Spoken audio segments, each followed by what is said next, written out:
Hermanas y hermanos, el Señor esté con vosotros. Escuchamos ahora el texto del Evangelio de hoy, domingo después de la octava de Navidad, según el rito ambrosiano.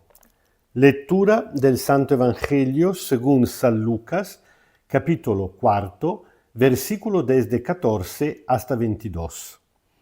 En aquel tiempo, el Señor Jesús volvió a Galilea, llevado por la fuerza del Espíritu, y su fama se divulgó por toda esa región. Enseñaba en las sinagogas de ellos, y era elogiado por todos. Fue a Nazaret, donde se había criado, y según su costumbre, entró un sábado en la sinagoga, y se puso de pie para hacer la lectura. Le entregaron el volumen de Isaías el profeta y, al desenrollarlo, encontró el texto donde estaba escrito: El Espíritu del Señor está sobre mí, porque me ha ungido, para anunciar la buena noticia a los pobres. Me ha enviado a proclamar la liberación a los cautivos y la vista a los ciegos, a dejar en libertad a los oprimidos y a proclamar un año de gracia del Señor.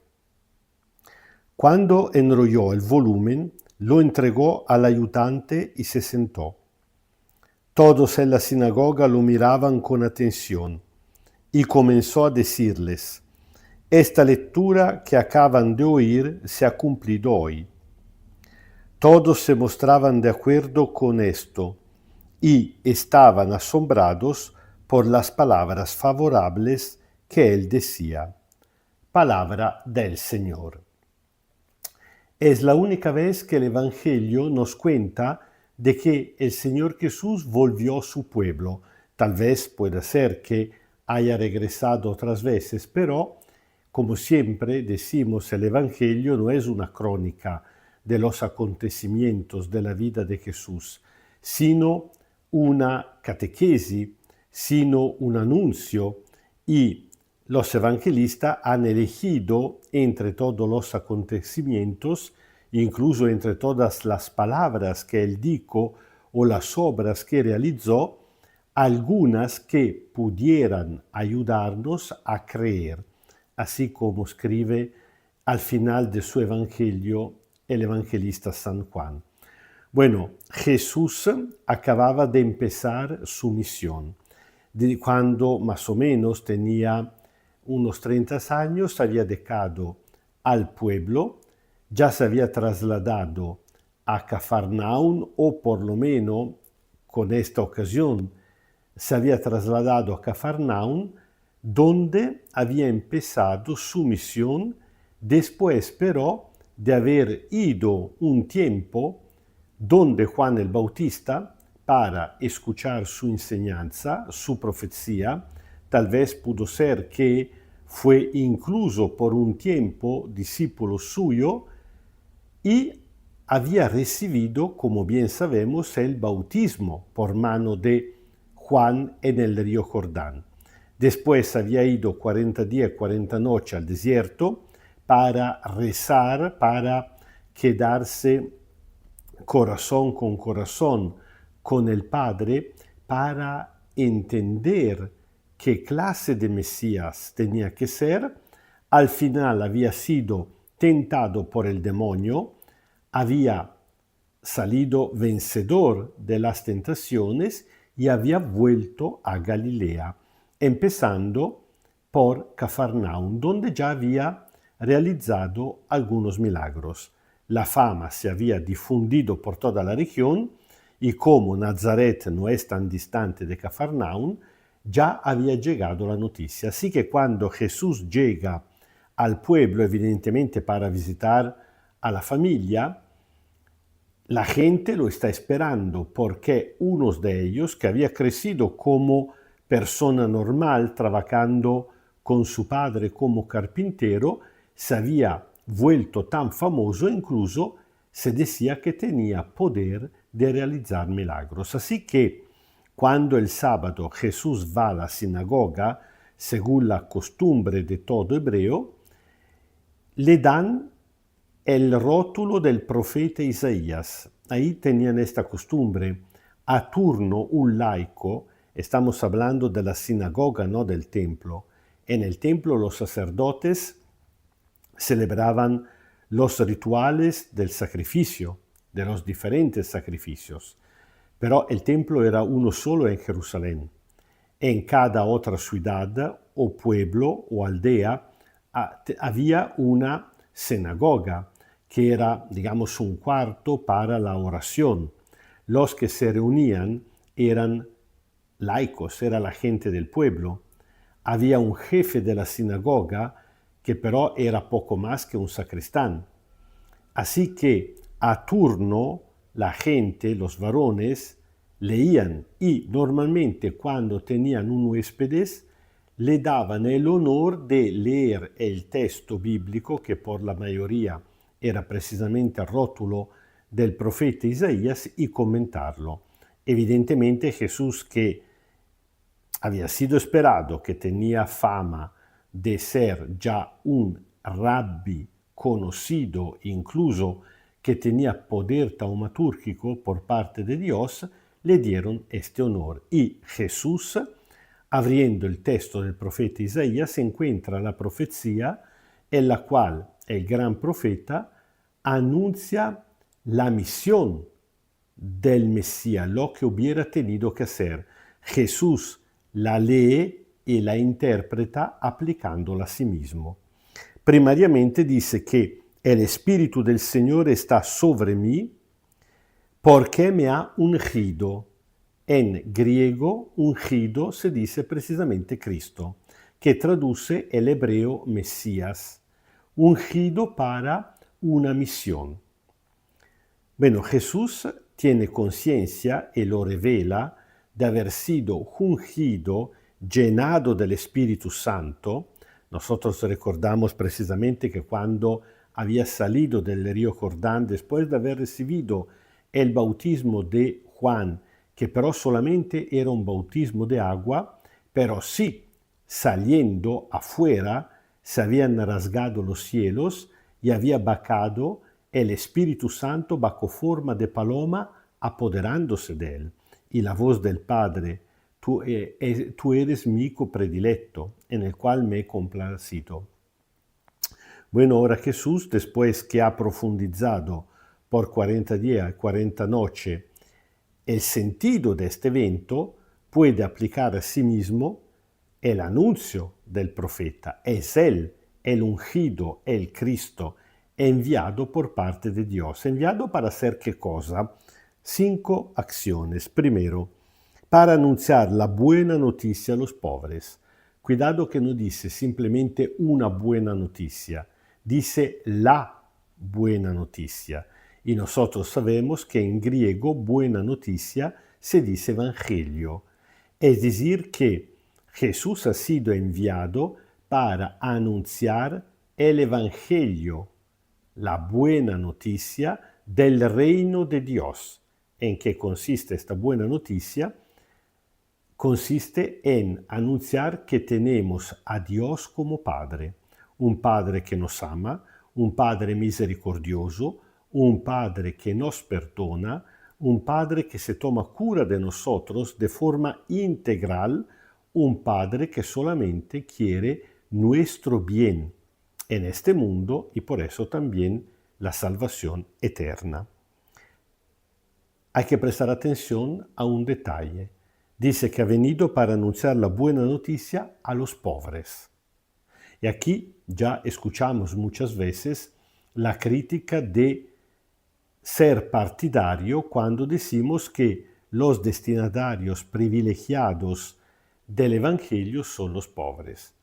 Hay siempre alguien que se queja diciendo, entonces ustedes están haciendo discriminación entre los pobres y los ricos, Dios ama a todo el mundo. Es cierto que sí, Dios ama a todo el mundo, pero precisamente porque esta es una noticia, cuidado antes que decir buena, es una noticia de liberación de la injusticia de este mundo. Y los que gozan de la injusticia son los ricos, los que la pagan son los pobres, entonces la misma noticia suena muy buena por los pobres y mucho menos buena por los ricos. Para entender el sentido de este detalle, hay que pensar lo que dijo una vez Monseñor Romero, precisamente un mes antes que lo mataran, cuando estaba en Bélgica para recibir la laurea honoris causa. Él dijo, la Iglesia tiene una buena noticia que anunciar a los pobres, y ya sabemos cuál es, que Dios no aguanta con la injusticia de este mundo, que Dios se pone a su lado. Digo, pero también la Iglesia tiene una buena noticia para los ricos, y consiste en esto, decirle que se pongan al lado de los pobres, compartiendo con ellos los bienes de este mundo, para que un día puedan compartir con ellos los bienes del reino de los cielos. En este sentido, hay por lo menos un criterio de prioridad. Cuando Jesús dice que los últimos serán primero y los primeros últimos, esta noticia, el Evangelio, es buena seguramente por los pobres. Por los ricos es buena, sonará buena solamente en la medida en la cual la reciban y sean dispuestos a convertirse. Entre el grupo mismo de los discípulos de Jesús, de los mismos apóstoles, pensamos por ejemplo a Mateo y después a Zaqueo, gente rica que escuchó como buena esta noticia porque la aceptó. Pero por la gran mayoría de los ricos del tiempo de Jesús no fue una buena noticia, tanto que la rechazaron. Segundo, me ha enviado, es un pasivo, no lo nombra, pero evidentemente se refiere a Dios, a proclamar la liberación a los cautivos. Para entender esta palabra hay que tener al fondo el Antiguo Testamento. Hablando de los cautivos se refiere principalmente a los que habían caído prisioneros a causa de las deudas y tal vez habían sido vendidos ellos y primariamente su propia familia como esclavos. Había mucha gente esclava en la época de Jesús porque cuando uno se endeudaba y era muy fácil porque los campesinos pobres para poder sembrar y vivir tenían por ejemplo que pedir préstamo para comprar la semilla y si hubiera sido un año de carestía ya no habrían tenido la cosecha y con eso la posibilidad de vender parte de lo que el campo había producido y de esta manera pagar la deuda, ya esto era suficiente para que le vendieran primariamente a los hijos, después la mujer y por último ellos mismos como esclavos. Por eso Dios ya desde el Antiguo Testamento había proclamado primariamente el año sabático y después el año del jubileo, es decir, los años en los cuales había que condonar, perdonar, borrar, eliminar definitivamente toda la deuda. Y Jesús pondrá esta misma exigencia divina en la oración del Padre Nuestro. Perdona nuestras deudas como también nosotros perdonamos a nuestros deudores. Cuidado que dentro de la deuda se puede también entenderla en un sentido espiritual, pero también no significa exclusivamente. Es decir, que no se puede espiritualizar la palabra de Jesús quitándole su primer significado muy concreto. Pensamos cuánta consecuencia hasta el día de hoy tienen las deudas no condonadas. Las deudas, por ejemplo, externas, cómo están esclavizando no solamente algunas personas, sino que pueblos enteros.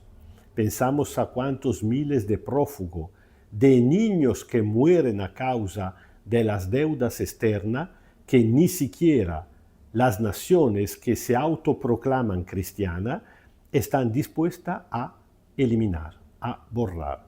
Esto realmente es muy grave a los ojos de Dios. Tercero, dice que ha venido a devolver la vista a los ciegos. En este caso, los ciegos representan todas las categorías de los enfermos que Jesús sanará a lo largo de su vida, pero también se convierte en una categoría metafórica. Los ciegos como aquellos que no tienen la capacidad de ver la cosa verdadera de la vida. Los que son ciegos espiritualmente. No olvidamos que al comienzo de este evangelio, precisamente el papá de Juan el Bautista, Zacarías, dijo que este niño, refiriéndose a Jesús, vendrá como un sol que se levanta desde lo alto para iluminar a los que están en la tiniebla y en la sombra de la muerte. Jesús ha venido para iluminar, pero aquí también no todos quieren ser iluminados, ser sanados de la vista espiritual, porque a veces es más cómodo quedarse en la tiniebla. También, cuarto, he venido a dejar en libertad a los oprimidos. Esta es una categoría un poquito más amplia de los cautivos por deuda. Hay mucha gente oprimida hasta el día de hoy por razones sociales, económicas, pero también religiosas. Todos aquellos que son discriminados por el prejuicio, incluso dentro de las iglesias, incluso dentro de la comunidad cristiana. Cada época tiene su prejuicio, cada época tiene su gente emarginada, tal vez por su orientación sexual, tal vez por sus errores, por su condición moral o social política.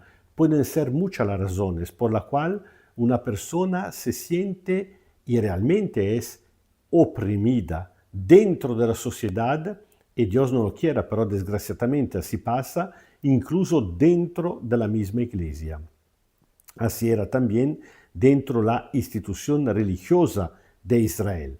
No acaso Jesús purificará al templo. Y, por último, he venido a proclamar un año de gracia del Señor. Aquí la traducción realmente está hecha muy mal, porque el texto griego no dice un año, sino que dice el año de gracia del Señor. ¿Por qué? Porque el año de gracia del Señor evidentemente es el año del jubileo, que però empieza y termina. A lo largo de mi vida yo ya recuerdo que he vivido el año del jubileo, el año santo ordinario de 1975, del 2000, del 2025 y el año del jubileo extraordinario del 83 y del 2015, es decir, 5 años. El próximo será el año también del jubileo extraordinario del 2033, pero siempre son años que empiezan y terminan.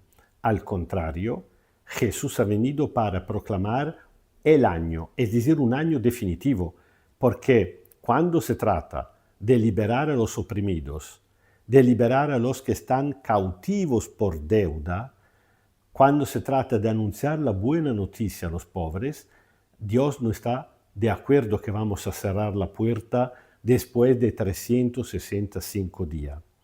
El año que Cristo vino a inaugurar, el año santo del jubileo de Dios, tiene que ser definitivo.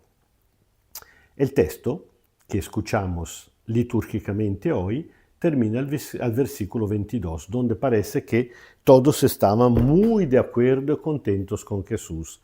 Lastimosamente, si vamos a leer la continuación de este texto, vamos a descubrir que poco a poco se enojan.